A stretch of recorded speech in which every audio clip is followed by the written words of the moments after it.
It's December 31st, 1999, and you're unsure what's about to happen tomorrow. If you've heard of this, the Y2K scare. Obviously, I was too young for actually experiencing this. I think I was probably 5 at the time. But there was this huge, immense stress that this could possibly be the end. That when the clock ticks midnight and it goes to 2000, the computers, everything's going to break. There's a bug, the Y2K bug, and it will destroy everything. While now we look at that and we laugh.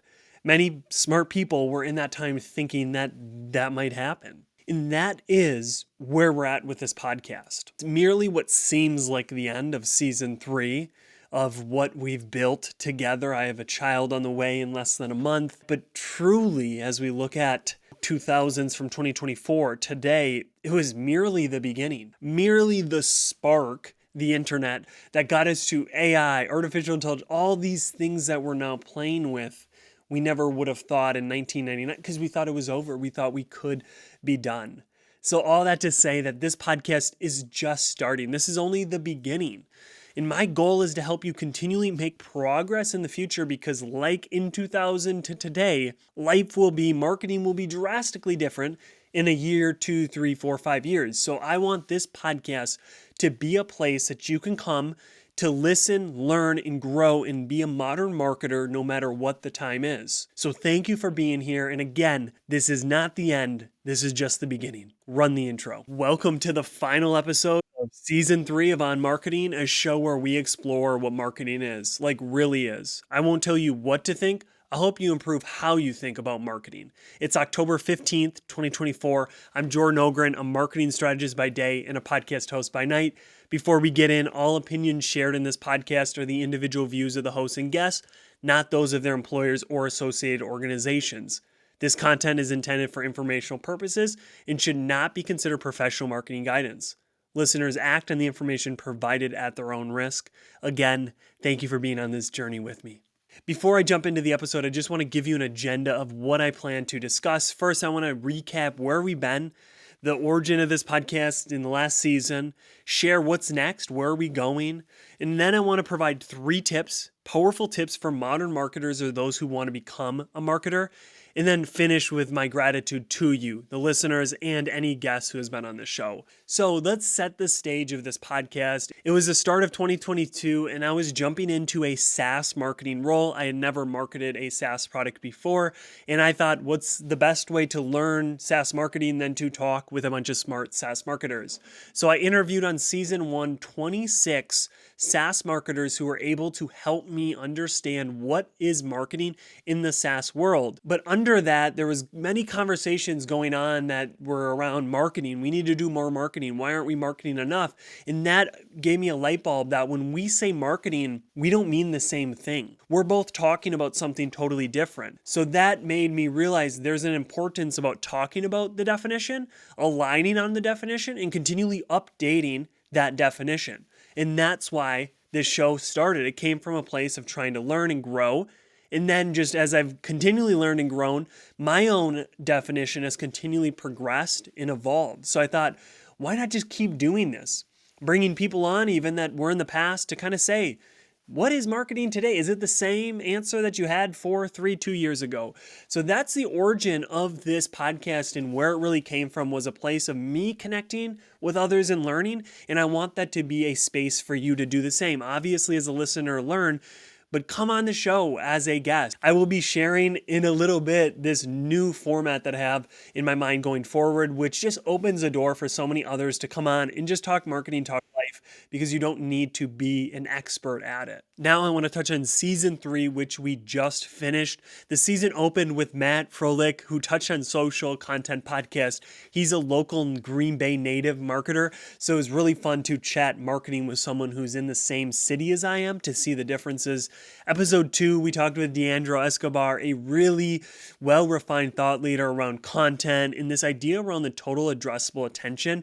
I would highly recommend listening to that if you create content, as she brought this new concept up that we're competing with almost all creators and shows for our audience's attention, which was new for me. Episode 3 was a solo episode where I just talked about how to master social by focusing on one channel. As much as I don't believe that's an aha moment. For many companies, that is a huge aha moment as they try to dominate tons of social media channels and fail at all of them. Episode 4 was with a dear friend, Jacob Statler, who is a LinkedIn SEO guru. He's on LinkedIn a lot, but he really knows SEO well, and that's what he shared about and how to create content through interviews, which I found fascinating. Then episode 5, we had Amber Rhodes, a great thinker also on content, social, brand. Episode 6 was fun. I got to talk to Parthi, who is not in marketing. He's a CEO, a founder, but obviously as a founder, he needs to market his business. So we chatted on content, LinkedIn, all really around this fact of like doing things that actually move the needle, drive revenue, because as a founder, as a CEO, that's what you truly care about. So that was a unique episode. And then episode 7 was with Sophia Romer, which was just cool. She's no longer with Social Surge, but she worked with Social Surge, which we have had a few of them on this podcast. She's now at a different company, but it was great to talk with her about paid ads, social, and content. She's really smart around those things and much more. So I'd highly recommend if you're in social media or you do any sort of paid social, she's the one to listen to. Episode 6, we had Mitch. Mitch is a great thinker. He's currently at Morning Brew, kind of in the account management sales space, but he had a lot of thoughts on strategy, foundational marketing strategy, social, and then content, whether that be paid. Next, I had another solo episode, but really it was me talking over this Social Surge event. Eric Hess and Thomas Campo talked about SEO behind the scenes, and then I layered over my commentary. As a foreshadow, that will be what most of the future seasons will be. They will not be episodes in the purest sense, but more commentaries. Episode 10, we had Isaac Holmgren. This episode has been recommended, or I've gotten people who have connected with me that said, hey, I listened to this episode. Isaac's a really refined thinker to help you cut through the noise and grab the signal. There's so much around marketing, what you need to think about, what you need to do. He really shared some solid tips that I could take away to instantly apply into my business, into the marketing, and just some really good thoughts on what a marketer should be in 2024, how they should change a company and truly improve the market that they serve. Episode 11 was with Anna D., mysterious woman, don't know her last name. She had a ton of insights on writing, which I feel is marketing, wink, wink, around social and around LinkedIn. Then episode 12 was a solo episode that marketing is writing. I make the claim, the premise that to get better at marketing, you should do more writing. Would highly suggest that episode if you think writing is not marketing, if you think writing is stupid, if you hate it, please listen to that to see my point on why marketing is writing, because writing is thinking and marketing is thinking. Episode 13, the last one, was with Kaylin Hola. She's also a Green Bay marketer native, so that was super cool. Or the Fox Cities, to connect with her and just talk marketing. She had so much on brand, communications, nonprofit marketing. I found it to be super enlightening as I don't spend a ton of time thinking about some of those things, so it's really useful. And she shares a killer metaphor on road design and communication, how you can use this metaphor to do better marketing. And then finally, this episode here to go as the outro. So what you've been wondering, what's next? The next thing will be Friends of the Show Season 1, a whole new show that I'll be releasing on November 10th with old guests where we just talk about life. This will be every other week. And in between those will be a new format of On Marketing. There'll be shorter episodes, 20 minutes around, and I'll be really asking 2 questions. What is marketing? And then any follow-up on that. And then what is life? What's the progress? What should we be doing in life?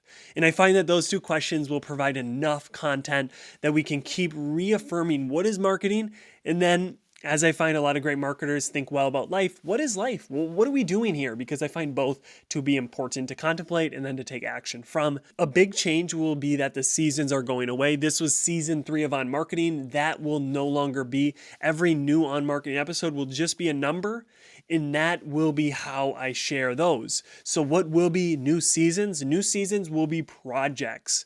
I'm going to share this with you and it might change. I didn't want to, or I was thinking about just teasing it, but I trust you. So these new seasons will be like albums or books. So rather than having tons of different guests on each episode, I'm going to have episodes be themed and then pull different sound bites, interviews I've had with guests into those. So it will be more of a documentary kind of a journalistic approach to a podcast season versus having a bunch of these interviews. I'm going to have one episode could have an interview from Gary Vaynerchuk, just pieces of it, and then maybe I pull from Jack Hunzo. So I will have all these really refined thinkers dropping them in. So that's why I touched on the social surge episode of this season was kind of a foreplay into that. That's what it will somewhat look like, where I'm over top of these interviews or of these people talking about other things, where then I just share some thoughts, or I open it up and then I let them take it. So the first album that we'll be releasing will be How to Become a Modern Marketer. The name will probably change on that, but it's all about if someone's just graduating or someone's new in marketing, or if someone's transitioning to marketing, what is the quickest way? What do I need to know to be an effective marketer moving forward?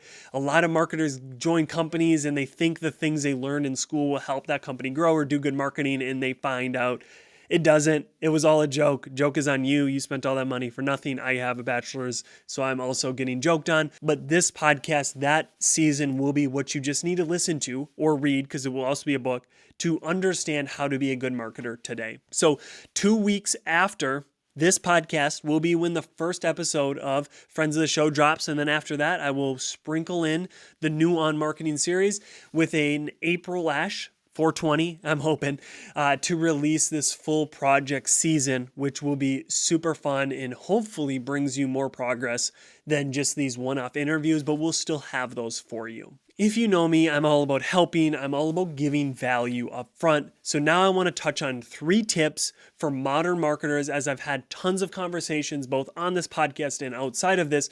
These are the 3 things I'd recommend that you do today to be a better marketer or to start becoming a marketer. Number 1, learn to work with AI to do better marketing. 2 ways I'm currently doing that. 1, I record all of my content interviews or interviews with people, with subject matter experts, and I use AI to either pull out themes, create topics or outlines, pull quotes, and then I write something and then I have it fuse in those quotes however I want to use it. But using AI to record, not really AI, but recording and then using AI to go through that transcript is so powerful to find ideas for social or something else that you wouldn't have, because you can only take notes so fast. So that's one way, is to record conversations, record meetings, because then from that you can ask it, are there any content ideas? Can we write an article on anything in this? And then number 2, building off that, is to outline articles, episode scripts, or provide feedback on written work. So almost use it as an editor or somebody that you can, an intern, right? Hey, here's context, here's an interview, go write an outline for an article, go create a script from this, or here's something already written. Can you just provide some feedback on the grammar, on the flow? So really treating it as if it was your kind of assistant. So for you to actually make this a reality, a goal is to spend 30 minutes a day, every other day, trying out a paid AI software. Yes, paid. Put some money in the game, because without that, it's very easy just to push it off, to say, I'll learn it later. It's never going to be the change maker everybody's saying it's going to be. No. Try any of the paid software. Spend $20 for ChatGPT, Claude, Copy AI, and Write Sonic. Those ones might be a little different pricing, but focus on paying for this to use it and then integrate it within your processes versus just relying on a tool. You will begin at that stage, just playing around with it. When the hammer fell from the sky, we first had to play around with it a bit to understand, wait, I'm already building houses. How can I use this hammer to improve that process? So you will start with it as a tool. Ooh, I can do this, I can do that, I can do all things.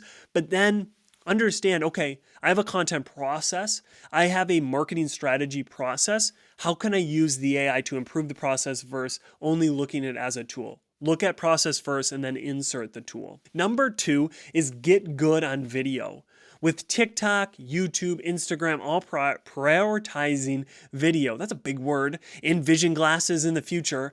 Video is the future. It is what's going to be big, because there will just be more of it everywhere. You'll have your glasses on and you can see videos, you can see ads, you can see all of this. So a recommendation is find a way to do a lot of videos to improve your ability to articulate and be normal on camera. I wasn't like this when I first started on video. I was very clammed up, nervous, not myself. So the more you do it, like practicing anything, the better you'll get. So find consistent ways to do this. Start posting every day on TikTok. Create a fun account that no one's going to follow and just post daily. Start a podcast like me. Whatever it is, find ways to consistently put videos out into the world that are you either watch or someone watches that can give you feedback, because that's a second piece. You need feedback. Going on video and doing stupid stuff to never actually change that is not good. So you need feedback, whether through yourself or a friend. So do more videos and tweak and improve based off the feedback on those videos. And then finally, this is one of the most important, build your own platform, whether that be a blog, on social media, podcast, newsletter, whatever it is. You need to build something you own, so when your next career change comes, you're prepared. You're ready for it because you own something, rather than only the company you invested all your time in that you no longer can use. So that is my biggest recommendation to young marketers, is build your own platform. Start today, so in 5-10 years you'll have something that will help you. Call it a personal brand or whatever. I like platform. Another way is just help others with their businesses. If someone needs help marketing their business, give them some free help. That's also your platform or your reputation as a helper, or someone who can actually do marketing good, who can help someone make progress through marketing. And then finally, interview people to create content with.